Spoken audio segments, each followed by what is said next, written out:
গণভোটের রায়কে ঠেকানোর জন্য বিএনপি কোর্টে যেতে পারে। সেই বিএনপিকে ঠেকানোর জন্য কোথায় যেতে হবে সেটা জনগণের খুব ভালো করেই জানা। শুধুমাত্র যে ভোটের মধ্য দিয়েই এদেশের ক্ষমতার পরিবর্তন করে ব্যাপারটা এমন নয়, সেই শিক্ষাটা তাদের মনে রাখা প্রয়োজন। ভোটের পরে জনগণের রায়কে প্রত্যাখ্যান করার যে মানসিকতা, সেটা জনগণকেও যারা এরকম চাতুরীর আশ্রয় দেয় সেই বিএনপিকেও প্রত্যাখ্যান করার দিকে অগ্রসর করবে। গণ অভ্যুত্থানের থেকে বড় আইন আর হতে পারে না।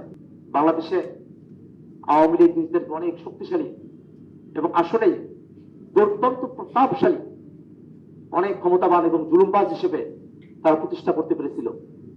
সেই আওয়ামী লীগও বাংলাদেশে ভোটের মধ্য দিয়ে তারা ক্ষমতা থেকে চ্যুত হয়েছে, ব্যাপারটা এমন ঘটে নাই।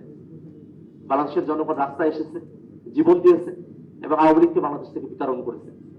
অতএব শুধুমাত্র ভোটের সময়টাতে জনগণকে সন্তুষ্ট রেখে ভোটের পরে জনগণের রায়কে প্রত্যাখ্যান করার যে মানসিকতা, সেটা জনগণকেও যারা এরকম চাতুরীর আশ্রয় দেয় সেই বিএনপিকেও প্রত্যাখ্যান করার দিকে অগ্রসর করবে। এখানে অনেকগুলো আইনগত বিষয় আমাদের সামনে উপস্থাপন করা হতে পারে, কিন্তু জনগণের সার্বভৌম অভিপ্রায় যে প্রকাশ, তার থেকে বড় আইন আর হতে পারে না। গণ অভ্যুত্থানের থেকে বড় আইন আর হতে পারে না।